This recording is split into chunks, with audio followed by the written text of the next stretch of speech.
صرف وہ شخص راہب ہوتا ہے کبیر خان جو سیلفش زندگی بسر کرتا ہے، چاہے وہ زندگی بھیڑ میں شامل ہونا ہے، چاہے وہ پہاڑ کی چوٹی پہ تنہا بیٹھے ہوئے تپسیا کر رہا ہو، دونوں ہی خلق سے دور ہوتے ہیں اور وہ دونوں ہی راہب ہوتے ہیں۔ تو چل، گاڑی باہر کھڑی ہے، وحشت ناک خواب ختم ہوا، آنکھ کھل گئی، الحمدللہ۔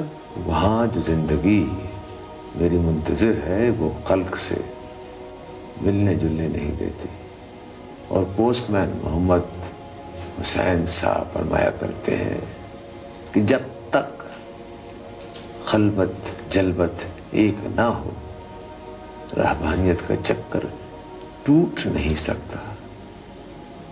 جس دروازے پر ایک چوکیدار بھی موجود ہو وہ راہب ہے۔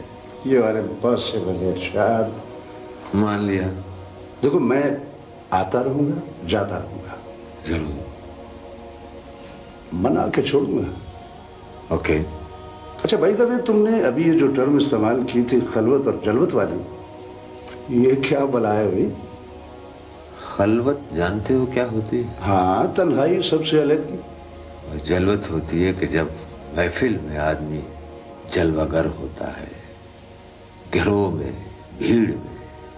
تو پھر یہ خلوت اور جلوت ایک کیسے ہوتی ہے؟ فقیر جب تنہا ہوتا ہے تو لوگ اس کی تنہائی سے، اس کی پرائیویسی سے خوفزدہ نہیں ہوتے، اس کی چیخ اٹھا کر اندر گھس جاتے ہیں، اپنا بحال، اپنا حال بیان کر سکتے ہیں۔